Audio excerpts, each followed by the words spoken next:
once again. Quel but de Sadio Mané! On l'a vu venir de loin! Deux passes décisives! Réalisation signé Karim Benzema qui reprend, il a été décisif sur sa montée de Benzema, Lukaku, le crochet! Quel but! L'homme du match! Avec l'arrivée de Cristiano Ronaldo pour le but! Ça c'est l'instant!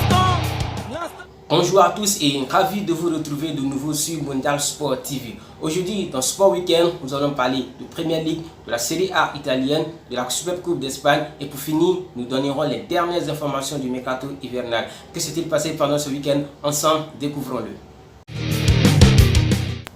Dans la 22e journée de la Premier League anglaise, les Reds de Liverpool ont enregistré leur 20e victoire en 21 journées de championnat. Les coéquipiers du nouveau roi d'Afrique, Sadio Mané, se sont imposés par 1-0 face aux Spurs de Tottenham. L'unique but de la rencontre a été inscrit par le Brésilien Roberto Firmino. Leicester, quant à lui, a peut-être dit adieu au titre de champion d'Angleterre cette saison après sa défaite de ce week-end. Les coéquipiers de Jimmy Vardy se sont fait surprendre au King Power Stadium par Southampton 2-1. Rappelons que cette même équipe de Southampton avait été étrillée par Leicester 9-0 en octobre dernier. Chelsea et Manchester United étaient en démonstration de leur côté. Ces deux équipes se sont respectivement imposées 3-0 et 4-0. Dans son déplacement à Aston Villa, Manchester City est allé infliger une raclée au coéquipier de Jonathan Kodia 6-1 avec à la clé un triplé de l'Argentin Sergio Aguero qui devient par la même occasion le meilleur buteur étranger de l'histoire de la Premier League avec 177 réalisations. Il devance ainsi le Français Thierry Henry qui avait inscrit 175 buts avec Arsenal. Au terme de cette 22e journée, les Reds de Liverpool caracolent toujours en tête avec 61 points. Manchester City chip la seconde place aux Foxes de Leicester qui sont désormais 3e à 2 longueurs des Citizens. Chelsea, quant à lui, occupe toujours la 4e place avec 39 points. En Italie, l'Inter a été tenu en échec par l'Atalanta 1 but partout et le Milan AC est allé s'imposer à Cagliari 2-0 avec un but du Suédois Zlatan Ibrahimovic. La Lazio a battu le Napoli 1-0 tout comme la Juve vainqueur de l'AS Rome 2-1 avec à la clé un but de son Portugais Cristiano Ronaldo.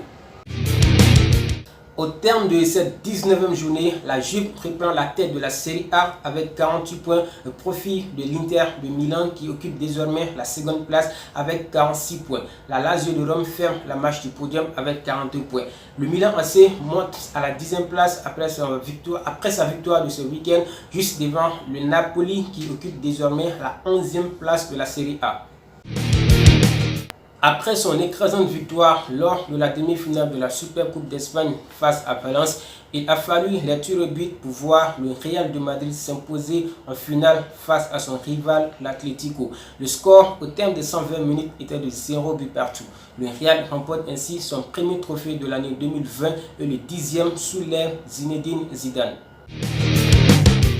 Dans le mercato hivernal, les choses continuent de bouger dans tous les sens. En Angleterre, selon le journal italien La Gazzetta dello Sport, un accord a été trouvé entre Tottenham et l'Inter de Milan pour le transfert du Danois Christian Eriksen dont le contrat prend fin en juin prochain. Un autre joueur pourrait rejoindre les rangs des Interistes. Selon le journal Sky Sport, Ashley Young, actuellement à Manchester United, serait tombé d'accord avec le club italien pour un éventuel transfert. Il reste cependant au reste des villes de confirmer le transfert du latéral de 34 ans. En Espagne, le FC Barcelone cherche un remplaçant à son actuel entraîneur Ernesto Valverde sous l'effet des critiques depuis plusieurs semaines.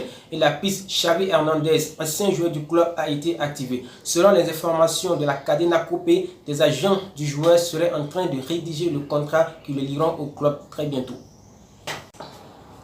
Voilà, c'est tout pour cette vidéo. Si elle vous a plu, n'oubliez pas de l'aimer et de la partager et de vous abonner à nos différentes pages Facebook et YouTube Cissé.tv. Au revoir et à très bientôt pour une nouvelle vidéo sur Mondial Sport TV.